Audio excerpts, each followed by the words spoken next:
একটি ছোট গ্রাম ছিল। গ্রামের পাশে ছিল একটি পুরনো বটগাছ। লোকেরা বলতো সেই বটগাছে নাকি ভূত থাকে।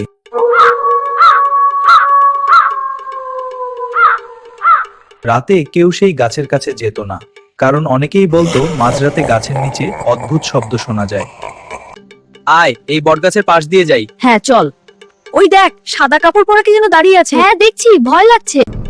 ওই দেখ, ভূত। ভয় লাগছে। কাঁপছিস কেন? ও তো শুধু ভূত।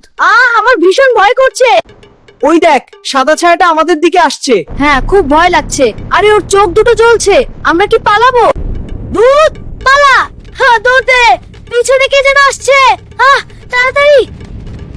কি হয়েছে? পরদিন সকালে গ্রামের লোকেরা বলল, কাল রাতে আমি একটা আওয়াজ শুনেছি। ওই বটগাছের নিচে অনেক বছর আগে একজন মানুষ মারা গেছে। হ্যাঁ, তাই গ্রামের লোকেরা ভয় পায়। আমি ঘুমোতে পারছি না। সত্যিই কি সেখানে ভূত আছে?